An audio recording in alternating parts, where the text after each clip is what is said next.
And with that, welcome everybody once again to this webinar this morning. My name is Adele Krach and I'm from Food Focus, and it's a pleasure for me to be with you this morning.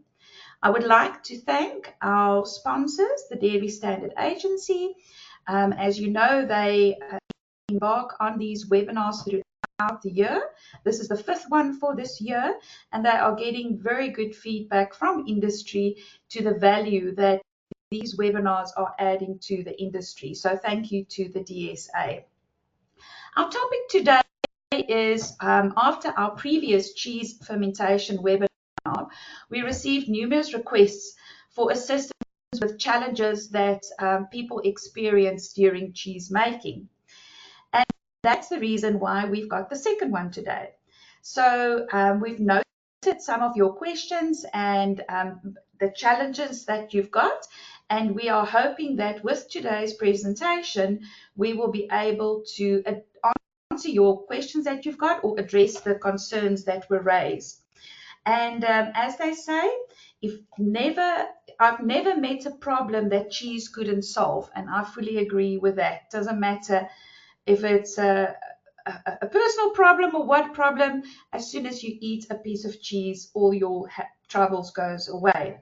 So it gives me pleasure now to introduce you to your presenter today, and that is Hans Keller. So Hans Keller achieved his MSc Agri degree in microbiology.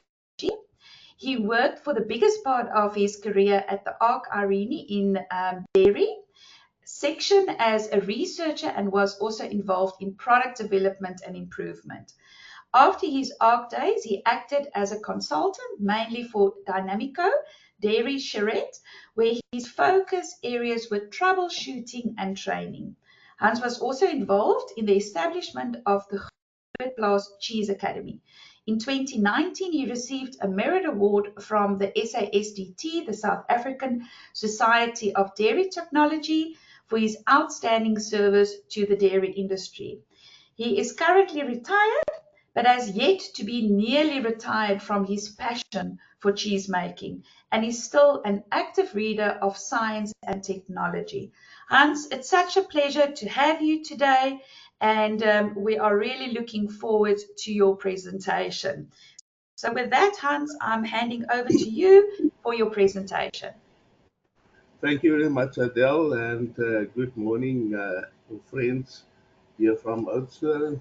It's a little bit cloudy today and cold, but as you can see, our region here had a lot of rain, and it's very beautiful now, very green and beautiful and lush. It's not a Valkaroo anymore. It's beautiful, and there in the background you can see the Swartberg, uh, with great mountains in this area. So what I'm going to do, I'm going to follow the process of cheese making and then tell you in each one of them what problems you can expect. Uh, I must say that before I start is that I just want to thank some of the guys that burned some midnight oil with me, uh, because all these are my experience, what I've experienced throughout my career. And then also I want you to uh, add also some of things that you've shared with me. Thank you very much. Okay, let's start then with pasteurization. So the next pasteurization. The thing is with pasteurization that it's now more close to about 100 years ago that it was sort of invented by Pasteur, and that was for beer. And then we use it to pasteurize our milk to reduce the bacteria and also to kill the pathogens in it. Pathogens can't grow in milk. Luckily, we only got lactose there, so nothing can grow there. But sometimes it can come by accident or sick animals. Luckily, environmental uh, officers did a very good job in for the other about 4, 6 years ago, 8 years ago, with the outbreak of Brucella, and so they, now they can produce milk again. I just want to say that pasteurization, the questions I've got from people are mostly about pasteurization. You can't believe that it is such a very important thing. Uh, the milk raw doesn't have any problems with cheese making, but when you pasteurize it, you change a lot of things. You kill some enzymes. You kill even lactoperoxidase, which is a sort of antibiotic. And then and also a lot of other enzymes like lactase and so forth. But the main thing is that you change the protein content, and is that as you change it, the whey protein becomes insoluble and going to stick onto the casein protein, uh, uh, so that the liver can't sort of bind it together. So that's a problem we have most of the time. So pasteurization, then I can say that if you pasteurize like a pasteurizer, which works at about 72 degrees Celsius for 15 seconds, you shouldn't go above 76. Then you will start working on the whey protein. Uh, what happens when the protein sort of adheres to the casein is that you get weak curd. It doesn't bind well, and if the temperature is very high, it won't actually bind. Then it won't actually work. So you can't get any cream. Also, can get streaks and then sort of fat losses after that.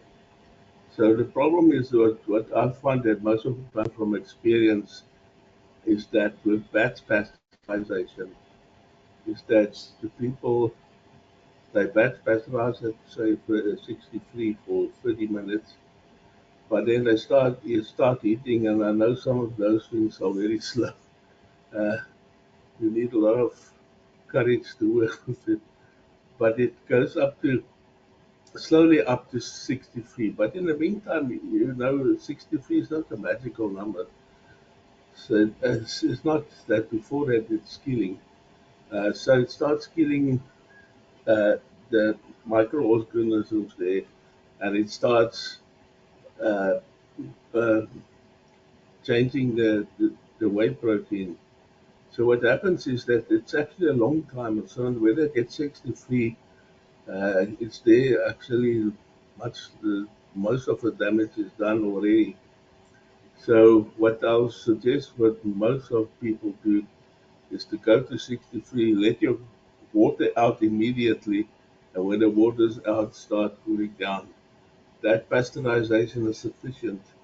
Coliforms are normally killed about 55, 65, in that region, 55, 56, 57.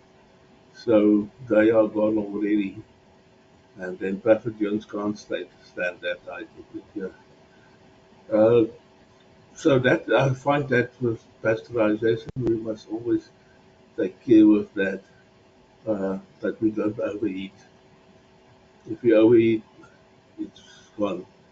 And you can't repasteurize milk. If it's pasteurized. If you repasteurize, your whey protein is more insoluble again, and then you won't get any binding of the rennet. You get just nothing at all, just raw milk.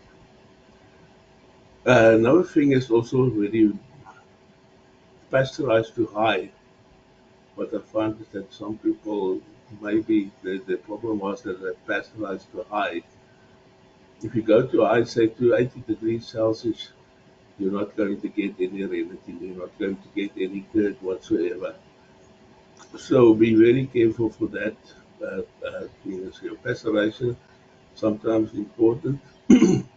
There are countries that also make raw milk cheese, and here also we started with that. The raw milk cheese is you can utilize the enzymes of the milk then, and with our legal things we can 3 months maturing, then it's all right.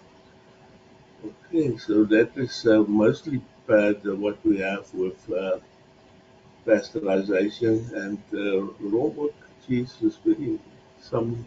I can just give you some names: Parmigiano Reggiano, which is considered one of the best cheeses in the world, and then also Parmesan, all those. So that we can look then go to the next step and look at in the process. So the next step we'll have reneting, and reneting is also important. As I said already, there is a problem there. I just can, but I forgot to mention the pasteurization thing. If you think you've over pasteurized, add some extra calcium chloride. That will help a little bit up to a stage. Okay, with reneting, too little rennet takes too long.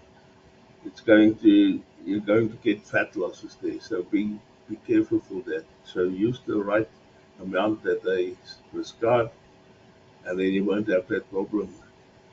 Too much rennet is also a big problem because the milk is still moving around, and as it move around, uh, the renneting is not sufficient, and you'll get streaks then, different kinds of colors, and then big fat losses. So very careful for that.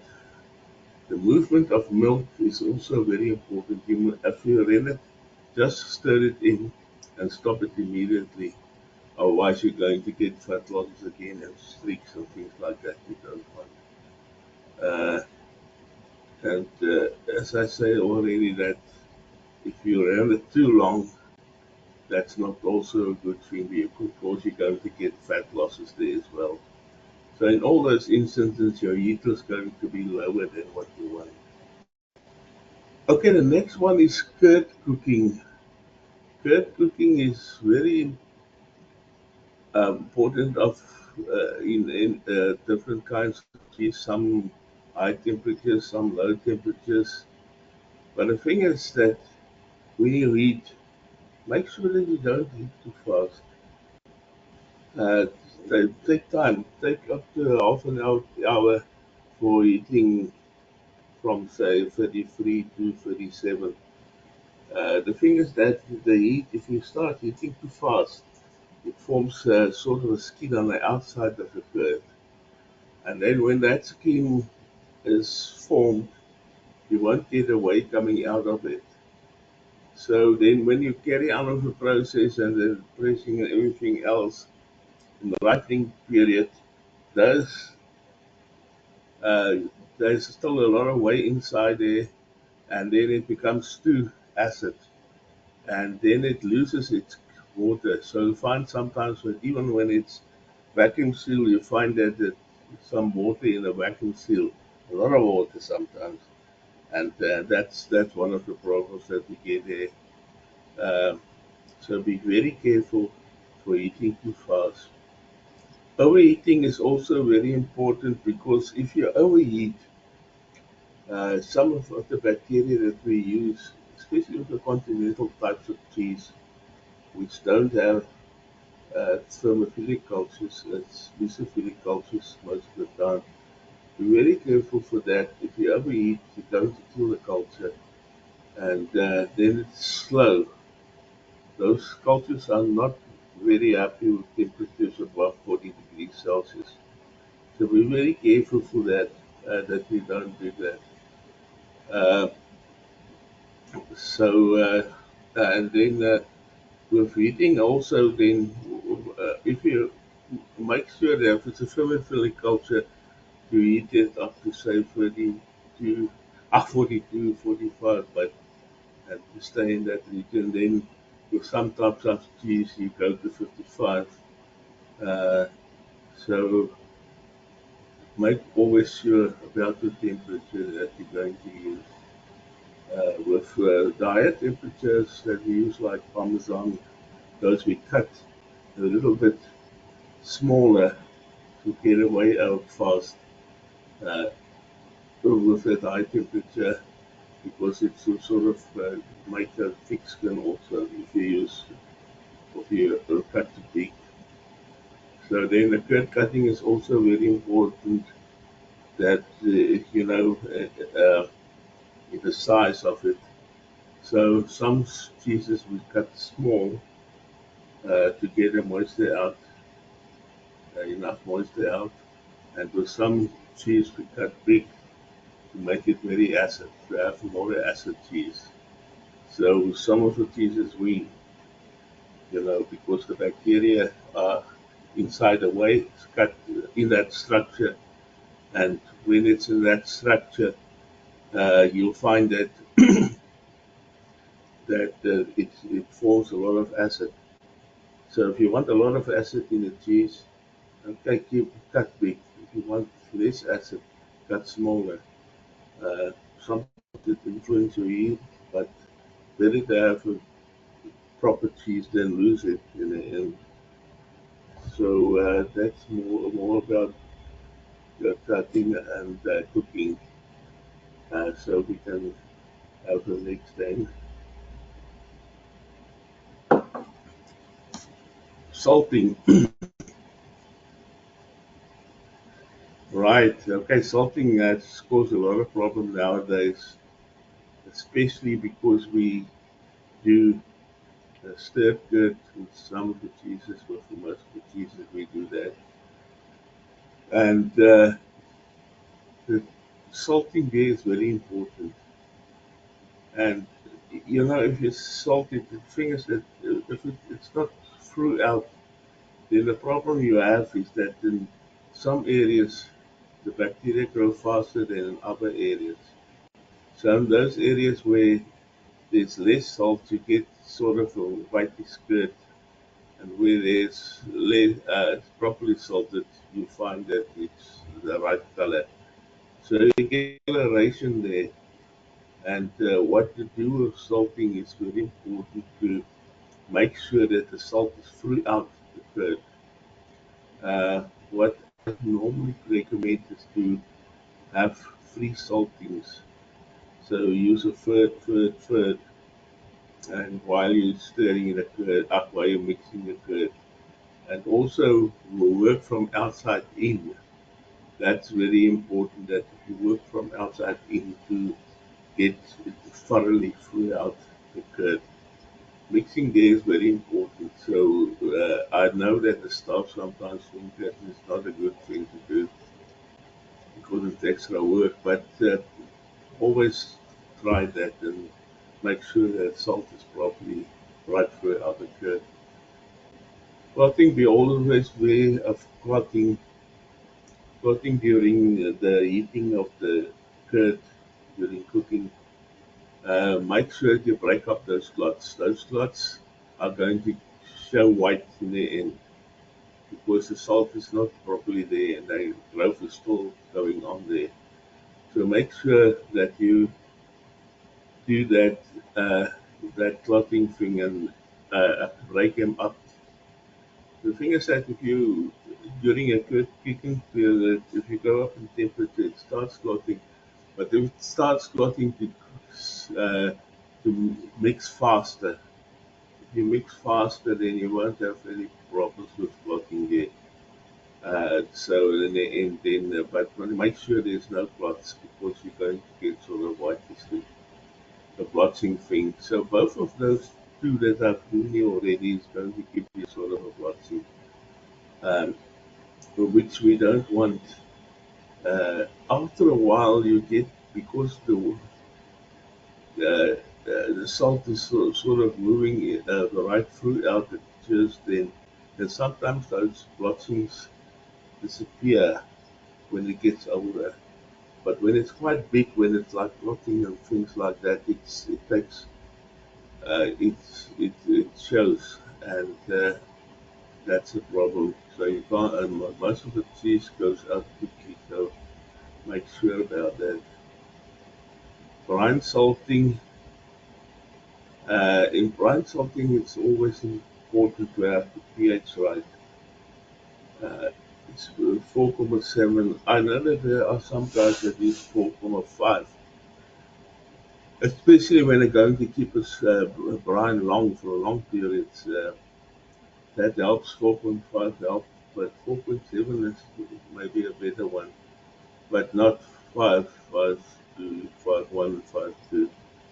Uh, at that stage, you're probably going to get some very soft on the outside and slimy. So make sure that the pH is important. Also, that while you do that, um, makes the thing is that if you brine salt, the salt is on the outside and then moves inside. There are a lot of things that's very important that as we will try to get to that a little bit later on.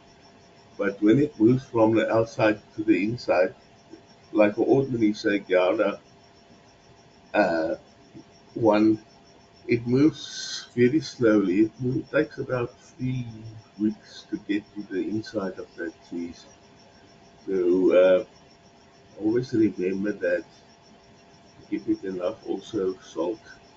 Remember, salt is preservative, and salt also stops the culture from growing. It helps a lot there. Dry salting, a lot of cheese is wheat, and South Africa we don't really use dry salting a lot. But there are also countries that use dry salting. They just make sure that your salt is of good quality, and some people sterilize their salt at 150 degrees to make sure that there's no bacteria spores into it. So the salting game, make sure that you use sterilized salt, which will help with your problems. Okay, then we can look at some ripening. I think you all have seen that. That is a very common defect. That's the coliforms.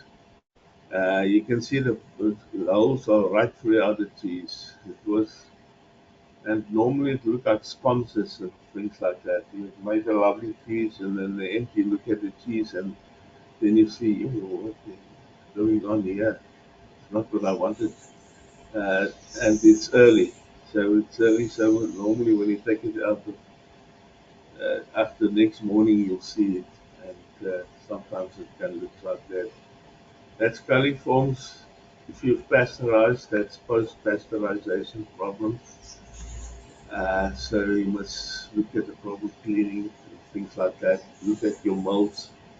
Your molds are clean, uh, properly washed and sanitized. And then also look at, uh, uh, your equipment in general to see if that, and also your cloths, if it's important. It's a very common thing, and unfortunately, it's very dangerous. The coliforms is, as I say, fueled by pasteurization. It is unfortunately, because they grow very fast, they can, the generation time is about 6 to 10 minutes. So every 6 to 10 minutes they double. So that's why they've got the influence is so great that you have it like that. What we have now is that late blowing unfortunately occurs with brown salted cheese. Because as I had explained to you that the salt goes from the outside inside, and so on the inside there's no really salt there to as a preservative in the beginning. So, and if you've got a lot of, uh, say, Clostridia, they start forming gas. You can see they normally started forming it at the middle, as you can see there on the top one there. And then later there's a lot of gas there, and then it looks like the one on the bottom. Normally it looks like some people say like rubber balls, soccer balls. Uh, Sometimes that blowing can be very severe. The problem with that is that the Clostridia are spore-forming bacteria, so we're not going to kill it by pasteurization. Unfortunately, not. It will be there, so that's why we use saltpeter to prevent the growth of them. Normally, with brine salted cheese, we use that to prevent the blowing there. Because it's unfortunately not. I would say the one on top, you can still eat that. Uh, the others sure looks bad, and the it's forming butyric acid, which it's not very pleasant sometimes. But it's with a little bit of that, it's not too bad. But the thing is that it it it doesn't grow in the presence of oxygen. So with those, if you cut it open like that, it kills the Clostridia. And then what people do if they see at the early stage there is something wrong, they open the cheese, leave it for a while, and then vacuum seal it again. So that will help. But the best is to use the nitrates. And nitrates are very good. Okay, so now we can look at the next step, the ripening step. Ripening is sort of thing that, temperature-wise, lower temperature, less risk, higher temperature, more risk. So if you use around 15 degrees, can be risky, but if you good quality milk and process it, then you can do that. That will enhance the ripening period. But if you want to play safe, you go nearer to 10, which is a slower ripening, but it also very good. And then you get a lot of off flavors there if it's not right. The off flavors, I would say that the most, okay, let's start with bitterness. I think that bitterness is mostly from a lack of salt. If there's not enough salt, it's going to get bitter. In some instances, like with cheddar and those that we use a thermophilic culture nowadays, thermophil with the culture, and that thermophil is changing the bitter peptides to more pleasant ones. So we can have faster sort of a process. In the old days with the mesophilic cultures was a bit slower, and so that with the faster ones, with the thermophilic ones, uh, with the mesophilic culture, we can go faster because it breaks down the bitterness. But if it's not there, it will get bitterness when it goes too fast. The thing is then the bitterness is, like I said, is then a lack of salt. So make sure you've got enough salt in the cheese. Always try to get close to the 2%, which will give it, will make it safe for you. Some people with uh, stirred kit, I'll use about 3.2%, uh, because you lose some salt in the end. But make sure if you lose some salt in the end, you always add a little bit more during the process of doing it. As I said, bitterness is mostly from a lack of salt, as well as cheesy. Cheesy also. You get sort of other bacteria start growing when there's not salt. As I said, salt is a preservative. To make sure that you always have it, and it must be there, so that that you can inhibit some bacteria. If your milk is of a bad quality, especially when it's high bacterial counts, with a lot of uh, psychotrophic bacteria there, like pseudomonas and things like that, they produce also off flavors in the cheese in the end, because you kill them, but you don't kill the enzymes. So the enzymes are still present. So when the cheese is ripening, those enzymes are working there. So I would always suggest that if that happens, that you get your fish out as quickly as possible. Always check your cheese, say every week, to see what's developing there. You cannot always say, that in our industry we always have problems. So it's one of those.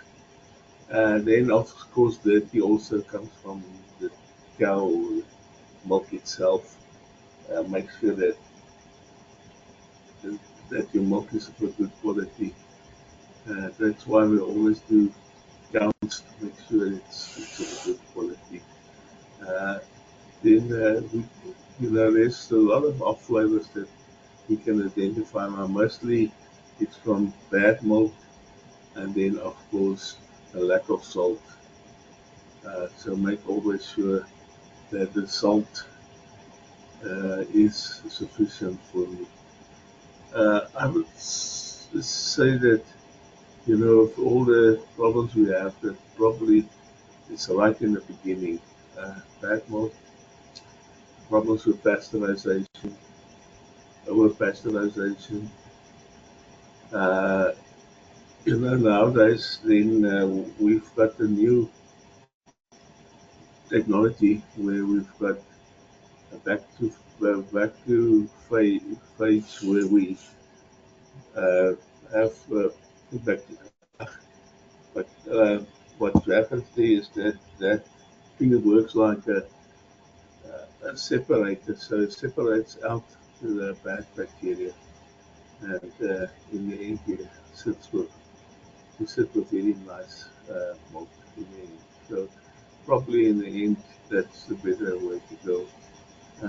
Then you can still have all the enzymes in your cheese, which is what you want. Then also we have to, what I forgot to tell you is about bacteriophages during your process. Bacteriophages, make sure you rotate your cultures very, you know, they've got a rotation system, each type of culture. You make always sure that you rotate the way they say you must, because that is important. I've seen bacteriophages are very, very active. You can't believe how active they can be. I remember at one place where we worked, uh, the domino is of course closed uh, system, so we didn't get anywhere. You get nice acid formation there. But as soon as we go into the drainage valve, yeah, actually they stop it immediately. Say if you let out at 6.2, the next thing is that it will stay at 6.2 in the drainage valve. So bacteriophages can be very harmful for your process. So always make sure about it. And then another thing that I want to also stress is chemicals, cleaning chemicals, not to leave it behind. Uh, some of the lactobacilli tend to be inhibited by them, by especially your uh, oxalic acid types of things. Things they can inhibit lactobacilli from growing. So always wash it out with hot water to make sure that doesn't happen. Uh, you have to sort of disinfect, but you disinfect, make sure that you wash it properly. So all those things can affect your things, and that's our problem. Right, I think that's basically it. Uh, I didn't go too deep into it. Next time, yeah, actually, it's one of them. Will take a lot of time to explain because of the science of it, and then also the philosophy sometimes behind it. Oh, we, I must say, as a person that loved just eating cheese, I never knew that cheese is so temperamental.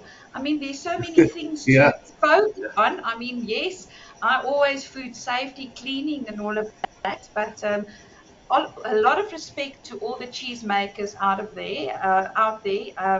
It really seems that cheese can be very funny, and like you've stressed the importance of temperature, and you've stressed, the recipe and the amounts that you need to use and all of that. So I've got two questions that already came in. I'm going to ask them now, but I want to ask everybody, please, now is the time to make use of Hans's time and get answers for your questions.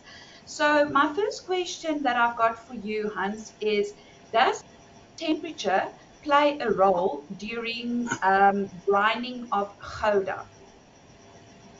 Yeah, it plays a role. The higher the temperature is easier. It's sort of much easier together. So I would say that at where we work normally with about 37 degrees Celsius, it will get very closely together there. But temperature-wise, also make sure that if you go up with your temperature, your stirring is very important so it doesn't make lumps there. So be very careful for that. That's it there. Okay, I hope that answers the question. Melissa, there's the details. You've asked for Hans's details. I'll keep that on there while we ask the second question. Um, if your cheddar cheese gets some, sorry, I just want to open this window so that I can see the full question. If your cheddar cheese gets some mold on the outside while in the fridge, is it still safe to eat? Yeah, it is still safe to eat. What they've done a lot of trials on mold on cheese, and they find that it cannot produce mycotoxins on cheese. So if you cut it off, it's still alright. It tastes more like a blue cheese than okay, but it's still alright. Okay. Okay, yeah, I think that's probably, if we're all honest, a general thing that we all do in terms of just cutting that off. Okay, Yeah. so now the questions are coming in, Hans. So I'm very excited about that. So the next question is, my question is, what makes brinded feta cheese disintegrate in the brine before reaching its shelf life to an extent of becoming fermented milk-like? Okay, what is happening there is that it's your pH of your brine. The pH of the brine, what we're looking for in feta is close to 4.5. So if you don't have a pH meter, then just go try to get. You'll see that if you put your strips into your brine, that after a while it gets sort of slimy. Then your brine pH is not right. Your pH of your brine is very important. You can stay with, say, within 2.2 of it, say 4.4 to 4.67, 4.6. That's still all right, but if its pH is higher than, say, 4.8, then you're going to have problems with it and it will dissolve. Okay. Are you familiar with fogging the production area to eliminate airborne mold spores? Yeah, it can. You can do that. It works. It works well. Depending on what type of cheese you make, I would say that the molds are normally, if you do say white mold cheese, it's very important to sort of use something like that, to get it, to rid of the spores in the air. Because you can see on the cheese, the white mold, you can see other types of molds growing there. So it's a sort of a discoloration which we don't want there. But molds in the air is important. I would say molds on charities and other things. There are nowadays that according to the law, you can use some uh, preservatives there to inhibit that, like natriumycin or sodium potassium something like that. So you can look at the law and see what they say, what is the right concentration Okay. that you can use. Yeah, I think there's another one. Can molds grow inside a cheese even though it's vacuum packed? So I think the Yeah, mold is. that's actually what that I've learned now. That is one that happens when uh, you're not really, especially with stirred curd, is that when you start pressing your cheese, if you press too fast, you press the air inside the cheese, and that air that you press inside the cheese, that's enough oxygen there for molds to grow.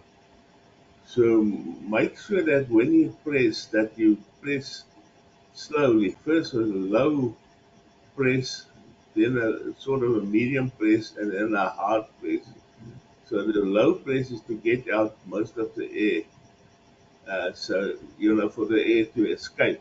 Because if you press too fast, you catch it into the cheese itself.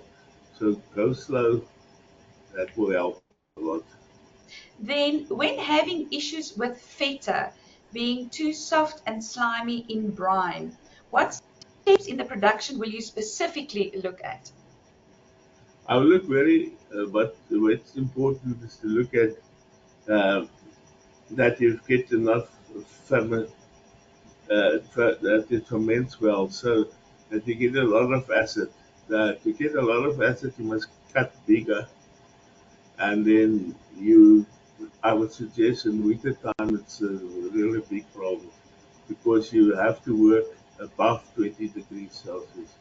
Your drainage must be above 20 degrees Celsius because the bacteria can't grow above uh, below 20 degrees Celsius. So make sure that you get enough uh, temperature, and then what I suggest when you in the initial stages after cutting to keep it at least in the winter time to close to 2 hours in there.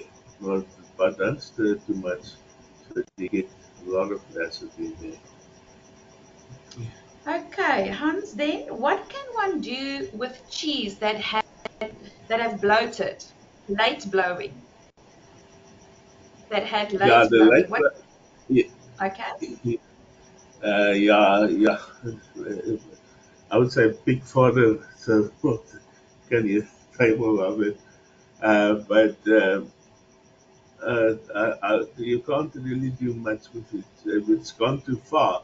If it hasn't gone too far, you can still do processed cheese and things like that, where you can sort of cook out some of the bad flavors. When it's at the early stage, it's still alright. As I said, that you can cut it open and then re-vacuum it because it will be killed by the air, by the oxygen in the air. But when it's in the late stage, it's better to you can't really do too much like the one that we had there in that slice with the below there. That stage, it stinks. It's really bad. Yeah, it stinks. It stinks too much. pigs would Yeah, and like not, it. not, not really a stink that you want on that type of cheese. We've got another Yeah, cheddar. We've got another cheddar question. What is the main causes of cheddar cheese crumbling? cheddar cheese crumbling. The main thing there is acidity. If the acidity goes too low, say below 5, it tends to be started climbing, get mealy. That's when that's the pH that's very important there to make sure that you don't go to acid. I know some countries, like for example in England, where it was originated, they like it quite a low pH. The lower the pH, it's got its advantage as well, is that it goes easier into the food. When you, for example, if you use Gouda in food or cheddar nowadays, it gets stringy instead of going into the product itself. So the lower pH helps for that. That's why in Britain or places like that, they like a lower pH because it's easier for cooking. But we make sure if it's very mealy and things like that, and you don't want it, look at your pH that it doesn't go below 5. Okay. It was suggested to do a double pasteurization if milk from herds with foot and mouth disease are processed. Will it still be suitable then for Gouda and cheddar production? No, no. Double pasteurization is out. That's you can use it for other purposes, but not for cheese. Also, they don't want to have any places where they combine to. So no. Okay, another cheddar question. I also have noticed fading of a color of cheddar cheese. What causes this? Okay, fading of color is a few things that happens there. The first one that I find that the most important one is probably ultraviolet light. There mustn't be an ultraviolet source close to it. Some of the bulbs, light bulbs that you have, there's enough ultraviolet to change that color there. So that's one. The other one is that it's too acid. Then you'll find that it also gets more white. And it's a more sort of whitish color then. Uh, I would say that, but look at the light source. Make sure your light source is right. Uh, you get special lights that don't have ultraviolet light. The right, spectrum of ultraviolet light on it. So that's also, I've seen a lot of that. I've even seen that when they've got their fly trap close to ultraviolet fly trap close to the cheese making, that even while they're busy, it changes the color too much. So be really careful for your ultraviolet sources. Okay, and then one of the last questions. So if there's any more questions, please put them in. How can one determine if they have a phage problem? Right, the phage problem, what normally happens is that if you find that the whole process is going much slower, sometimes even stop, then you know definitely you're going to have it. Uh, what happens with also with bacteriophages, I forgot to tell you, is that the coliform starts taking over them. They're not that, your culture that you use are very susceptible towards the the bacteria of the and antibiotics also. So if it goes slow, it could either be antibiotics or bacteriophages. But you can just take it. If you check for antibiotic and there's none, then you must know it's bacteriophages. Okay. I hope. Oh, here's a last question. Why do cottage cheese sometimes become yeasty and sour? Yeah, what is important that I find that a lot now, at one stage is that it becomes like that. The problem is that if you don't use salt in it, it's going to happen in the first place. Because they say salt is a preservative, so it will stop that from getting too acid. And then another thing is that your cloth, your drainage cloth, if you drain, it's very Mm, important to make sure those cloths are very clean. mhm, And one thing that you sometimes with those cloths you get milestone on the cloth, so you have to get rid of that by uh, acid wash. So do an acid wash from time to time on your cloth. That will help you a lot. Right. Okay, what is the ideal salinity percentage for feta cheese brine? The ultimate, sorry, I didn't catch it. What is the ideal salinity percentage, meaning the salt percentage for feta cheese, the For feta brine? cheese, I don't brine. What I like is about 10. Then you can go as low as 8, but 10 is better because it inhibits the yeast. Then if it goes too low, then you get yeast growth, and that you don't want that. So Mhm. rather about 10, uh, and then make sure it doesn't go too low. The thing is, if you use it that sometimes people moan, complain about too acid, too salty cheese. The thing is, that you must always look at the relation. If there's only one strip of feta in a big bottle, then it's going to get very acid. But if your bottle is full and it's full of cheese, then it have to use 10%, then you don't really have problems with too much acidity. But the agar salt. But when it's too salty, what I tell people to do is to, before you use it, to put in a little bit of water to get some of the salt out, and then it's fine. Okay. Okay, then a structural type of question. How can you control humidity in your maturing room? Yeah, humidity is a thing. If there's a lot of cheese there, then the humidity is quite alright. Uh, but yeah, where we stay, humidity is sometimes very low. Not now because we had a lot of rain. But humidity is you can put in a bucket of water. That will help a bit. Or you get humidifiers that can also push it up. Uh, but I know I've got had some buckets there that help. Initially, to some hot water buckets that for it, there humidity goes up. Okay. And then what is the ideal temperature for feta brine?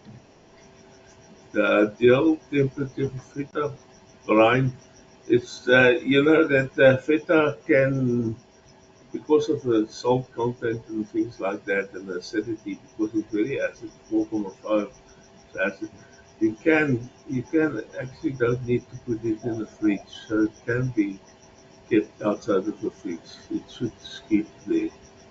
Uh, so that's normally what you will have. Say your room temperature. So sorry, I just want to say that if you drain, as I already said, never below 20 degrees Celsius. So that's really important. Yeah. Hans, that comes to the end of all the questions. Thank you, Delegate, for all the questions. I'm sure that you have received all your answers. In summary, I can just say that listening to the presentation throughout, the constant importance of each process, the temperature, the time, the cleanliness, so it seems like sometimes if you may have challenges, you may cause it yourself if you are either not cleaning properly or making sure you're getting rid of the residue of chemicals, or maybe if you're taking shortcuts, not taking the right time and temperature. So thank you very much for that interesting presentation, Hans. I really, really appreciate that.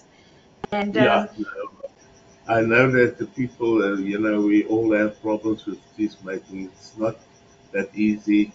Sometimes you say, I never had any problems, and suddenly the next day you have.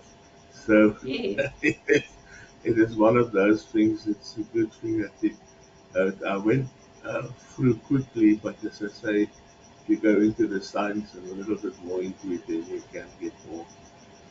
Okay, but yes. thank you for you, Adele, and thank you for people coming and listening. Very much appreciate. Wonderful. Thank you. Thank you so much, Hans. Ladies and gentlemen, for me now, I just want to go through the. Please, there is a survey. It's a short survey, so please make sure to answer these questions, because in that way it just gives us information to ensure that we provide you with more webinars like the one that we just had today. The recording will be available on the Food Focus website. If you go to the home page at the top, you will see a resource button. If you hover over the link, it will bring up a tab that says webinars, and the recordings of the previous webinars will also be listed there. And the recording will also be available on the dairystandards.co.za under webinars tab. Then the next webinar is on the 17th of July, same time, same place, with the topic Dairy Calf Welfare, Trends, Suggestions and Solutions. So we will start promoting this event by the end of the week. So please make sure that you follow us on all our social media platforms. And in the survey, there's also a question asking if you would like to receive the Food Focus newsletter. If you're not receiving it, please make sure to answer that question, that you will then receive all the upcoming news and that. Then, Hans, like I said, thank you so much for your time. We really appreciate it. We will also post on social media the next webinar, so also have a look out for that. Tomorrow, you will receive an attendance certificate. This is a once-off, as it is automatically generated by the GoToWebinar platform. So please make sure that you download it, as it's not possible to reissue it. The information you use to register will be used for the certificate, and this cannot be used for CPD points, as the presentation was not allocated any points. So thank you very much. Everybody have a great day, and I see you again on the 17th of July. Good day, everybody. Thank you, Adele. Bye bye.